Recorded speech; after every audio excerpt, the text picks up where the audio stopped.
Yung buntag, odto. Napunta sa tong matag buntag nga tulumanon. Kagahapon sa ahong gi share ninyo nga experience dito sa kanaang BIR, and dihay mga na-trigger nga mga pangutana and rason nga naghimo ta og again another live nga session tungod kay na ay gi-suggest dito si Ma'am Eder o si Sir Lulong nga related sa BIR nga activities, no? BIR or mo ang atong gisgutan ha. And of course siguro applicable pud ni sa BIR Maasin or Tacloban, no? Kung asa man ganing nga RDO. Ang atong nahisgutan sa miagi is ang bad experiences dito sa Ormoc, no?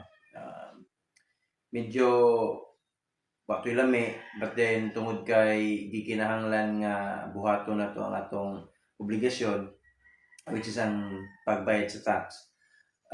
Di kinahanglan to, no?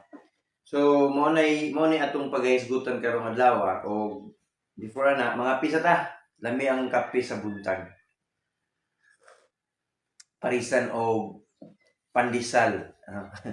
Pandisal ni Matt Vlog sa Bato Leyte. Lami ang ijang pandisal.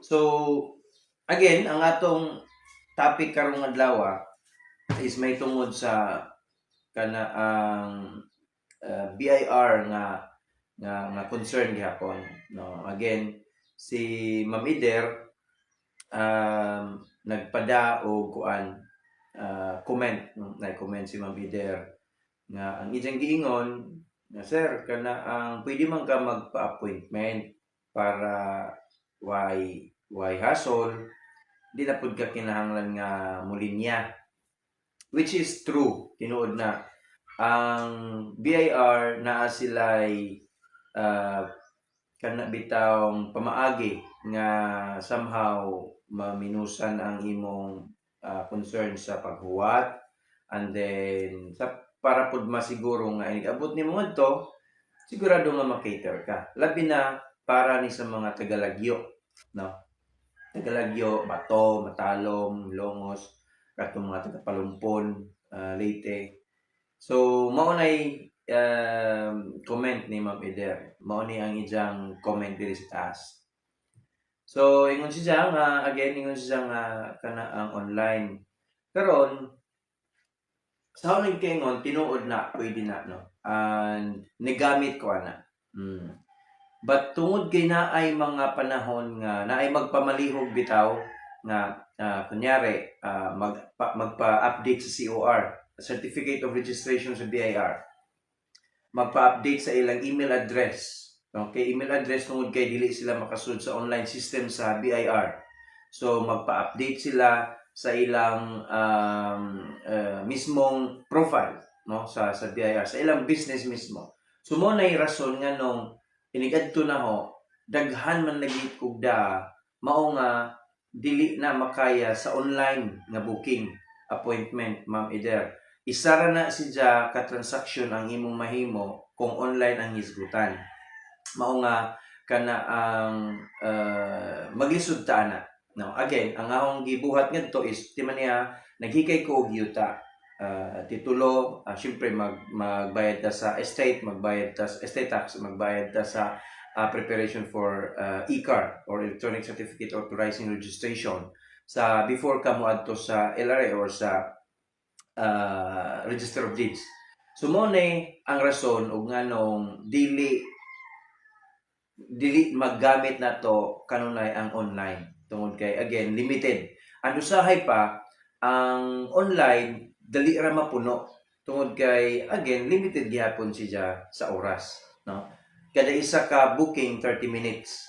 So mao nay rason nga nung usahay dili na magamit pud ang online tungod kay kinahanglan nga magpabuka in advance, otherwise wa kay maabtan nga book nga kana ang lugar, no, para ana. So ikaduha nga comment si Sir Lolong. Ingon si Sir Lolong, mura man og nawa na ang ease of doing business sa BIR nga mao ilang slogan. Actually sir, ang ease of doing business is a Republic Act, and unfortunately tinuod jud na imong giingon nga sa kung muli ka og gobyerno, daghan nga instances nga ang ease of doing business mahimong kana ang unsa may opposite anang is dili na is o kana dili na ease of doing business tungod kay paadto-adtuon ka, moadto kag barangay permit, moadto ka sa lain nga lugar, moari na po ka sa pikas, moari na po ka sa pikas. Yun ana ang mahitabo. So dili siya ma-consider nga ease of doing business na noon. So but then again, since Republic Act na siya, ang gobyerno kasabot pud nga nag-try pud sila nga ilang ma-cope up, and then ilang mahatag ang gitawag og ease of doing business. In fact, napod sila gipagawas karon nga bag-o lang nga Republic Act, ang ease in paying taxes, no? So mao ni ang atong gipuntirya tungod kay sa ease in paying taxes and sa experience nato usahay sa BIR nga opisina, somehow mahimo na hinoong ease in collecting taxes. Kay magka-penalty man ka. Di ba? O mapalpak ang imong entry, dili nimo masud sa kana labi na og ang journal ang isgutan kining journal na to. O of course ang pag-issue sa resibo. Mapalpak galing na, of course ma-penaltyhan jud ka.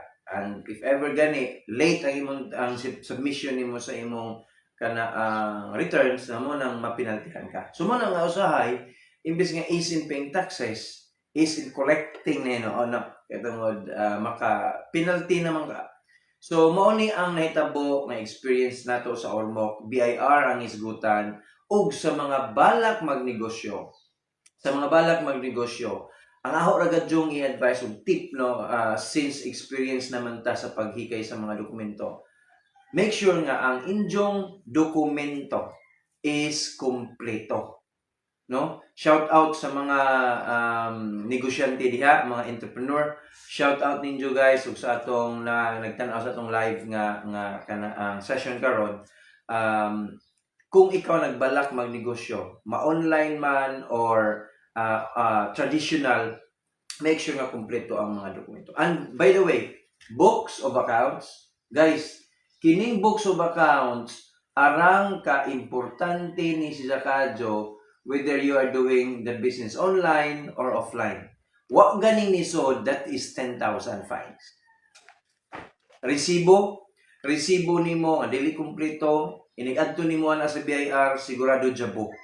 Mao nga make sure nga ang imong mga dokumento intact. And of course, prior to doing any business, make sure nga ang legalities nakalatag na daan para dili ka masayangan sa imong panahon. So, natay daghang mga concerns ni ana, no? Naay mga ningduol nato about anang mga legalities, unsa ang mga legalities, and unsa ang mga dapat buhaton, labi na kung books ang isgutan. Siguro maghimo ra ta na og separate nga video, but ang karon ra nga topic is of course ang kadturang concern or ang suggestion ni Ma'am Eder Punes nga dapat mag-online ka kung muhimo ka og transaction sa BIR, which is true, however very limited. Otherwise, kung dili man ganing ka makaswerte, wa na kay maabtan nga numero. Okay? Or slot sa online. Kaya tag 30 minutes man na, ila man ang gi-set sa entire day, tag 30 minutes ka sa kada isa ka transaction. Unlimited lang pud ka sa isa ka transaction. Now, what if magpa-update ka?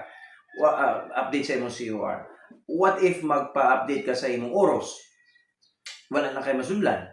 So, kinahanglan jud ka mo adto physically sa opisina sa BIR. And again, pagda og daghang pasensya or else high blood ra ka. And sa mga medyo luag-luag og PC diha, mas maadyo ipa-bookkeeper na lang, no? Kay ang bookkeeper mura og kuan naman ni sila, seasoned na ni sila sa mga sa mga concern og mga pasikot-sikot sa BIR. So muna ang ato nga kanaang na-experience dito. So again, live kana ang si Ate Joy. Hello te. Thank you for watching. Ug si Ma'am Jindres natay isa ka friend diri sa bato nga kana ang naa po na siya concern sa isang BIR o natabangan po na siya nato no.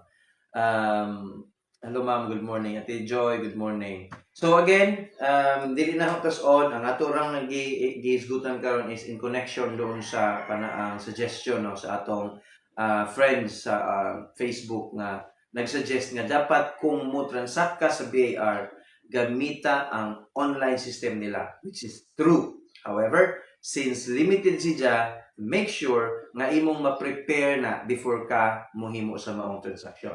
Okay, kaduha, ang gisuggest po ni Sir Lolong or ang gi-comment ni Sir Lolong, ingon siya nga kana ang nawa na badi ay ang ease of doing business.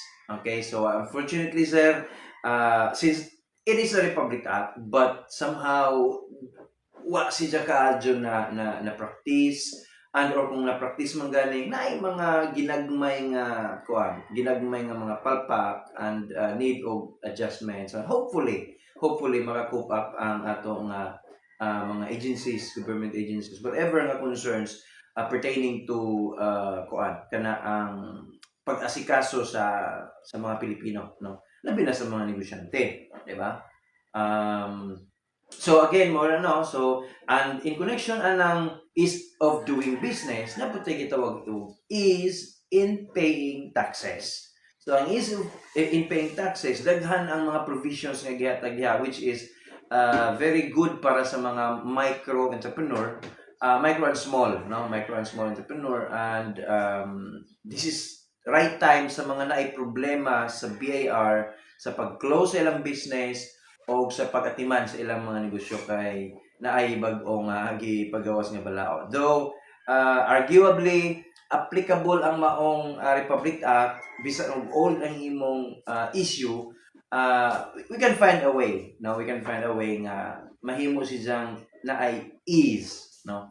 Instead nga magkalisod-lisod ka ngadto sa pag-transact nimo sa BIR.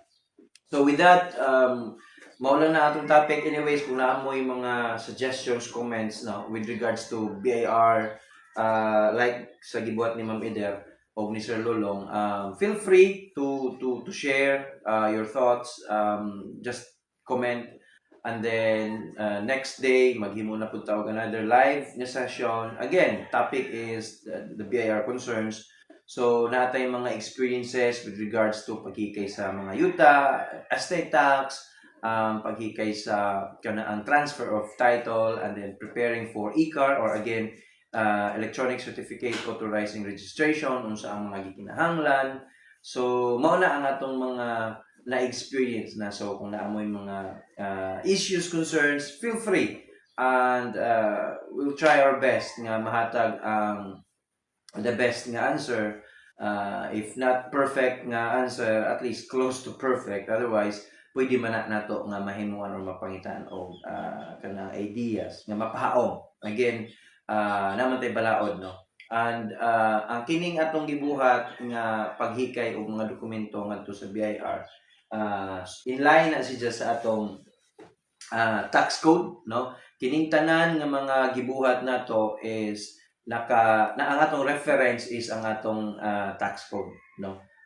Dili ta pwede nga mo basta-basta lang og himo og mga buhaton nga dili nakabase ani. So I'm reading this book, medyo baga-baga, tanan nga mga decisions nato, tanan nga mga advices nga gihatag nato is from this tax code. Alright? So again, kung naamoy mga concerns with regards to your kanaang business no, labi na related to BIR, feel free to leave a comment. Paramdam naman kayo.